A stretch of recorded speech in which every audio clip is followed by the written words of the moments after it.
వ్యవసాయ market chairman పదవిని బీసీలకి కేటాయించాలని చెప్పేసి మేము గత ఎన్నో రోజులుగా ఉద్యమం చేస్తున్నప్పటికీ కూడా కొంతమంది బీసీలను అనగదొక్కే ధోరణి అవలంబిస్తూ ఈరోజు మిర్యాలగూడ మార్కెట్ కమిటీ చైర్మన్ పదవి బీసీలకి గత 18 సంవత్సరాల నుంచి కూడా అందని ద్రాక్షాలనే మారింది. కాబట్టి మిర్యాలగూడలో అత్యధికంగా ఉన్నది బీసీలు. ఈరోజు ఏ రాజకీయ పార్టీ ఎక్కడ గెలవాలన్నా కూడా ముఖ్యంగా విలువైన ఓట్లు బీసీలే. అలాంటి బీసీలకి నామినేట్ పదవులలో తీవ్ర అన్యాయం జరుగుతుందని చెప్పేసి ఆరోపిస్తూ ఈరోజు మిర్యాలగూడలో మీ సమావేశం ఏర్పాటు చేయడం జరిగింది. ముఖ్య ఉద్దేశం తెలంగాణ రాష్ట్రంలో అత్యధికంగా ఉన్నది బీసీలు అని చెప్పేసి కేసీఆర్ చెప్పిండు. ఆ రోజు బీసీలను అవమానించినందుకే ఇప్పుడు ఈరోజు ఏ పరిస్థితి పట్టిందో కూడా అందరూ గమనిస్తూ ఉన్నారు.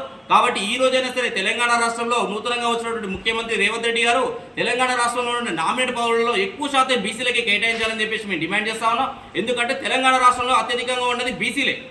ఎన్నో సర్వేలు చెప్పాయి అత్యధికంగా ఉన్నది బీసీలే అని చెప్పేసి కూడా ఈరోజు బీసీ కులగణన చేస్తానికి కూడా మీరు వెనక్కిపోతా ఉన్నారు. ఎందుకంటే రాష్ట్రం మొత్తంలో కూడా బీసీలు అత్యధికంగా ఉన్నారని చెప్పేసి కులగణన లెక్కలు తేలితే బీసీలందరూ కూడా ప్రభుత్వంపై ఉద్యమం చేస్తారని చెప్పేసి మీరు కులగణన కూడా భయపడతా ఉన్నారు రాష్ట్ర ప్రభుత్వం. కాబట్టి ఇలాంటి పిరికి పంద చర్యలు మానుకొని నామినేట్ పదవులలో బీసీలకి మాకు సముచిత స్థానం కల్పించాలని చెప్పేసి మేము డిమాండ్ చేస్తా ఉన్నాం. అంతేకాకుండా ఈ మిర్యాలగూడ నియోజకవర్గంలో అత్యధికంగా ఉన్నది బీసీలే. ఈ నియోజకవర్గం మొత్తంలో కూడా అత్యధికంగా మా బీసీ ఓట్లే ఉన్నాయి. కానీ ఎలాంటి నామినేట్ పదవులలో కూడా ఈరోజు బీసీలకు అందరం ద్రాక్ష కారిపోతున్నాయి. ఎందుకంటే మా బీసీలు రాజకీయంగా పనికిరారా? ఎన్ని రోజులున్నా జెండాలు మోసే కుల్లీలుగా మీకు జిందాబాదులు కొడతానికి మీ వెనుక తిరుగుతానికే మా బీసీలు పనికొస్తారా?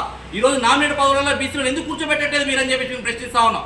ఎందుకంటే ఈరోజు జనరల్ కేటాయించేది మిర్యాలగూడ మార్కెట్ చైర్మన్ పదవి జనరల్ మహిళకి ఇచ్చారు. అదే జనరల్లో మా బీసీలకు కేటాయించండి.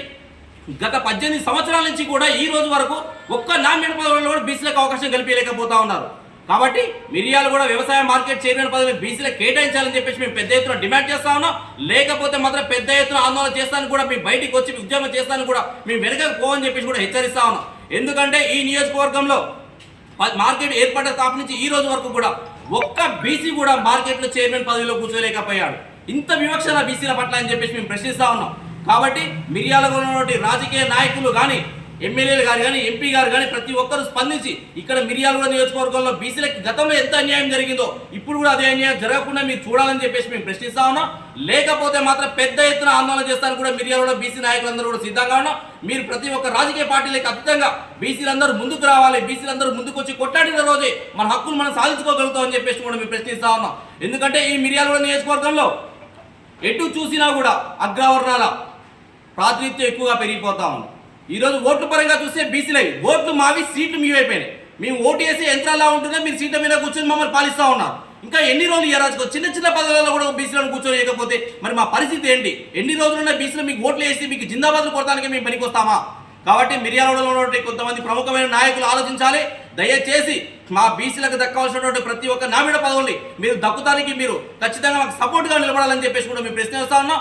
లేకపోతే మిర్యాలగూడ నియోజకవర్గంలో ఉన్న బీసీలందరూ కూడా రాజకీయ పార్టీలకు ఖచ్చితంగా ముందుకొచ్చి ఉద్యమం చేస్తానికి కూడా మేము వెనుక పోవని చెప్పేసి కూడా హెచ్చరిస్తా ఉన్నాం. జై బీసీ, జై బీసీ, జై బీసీ.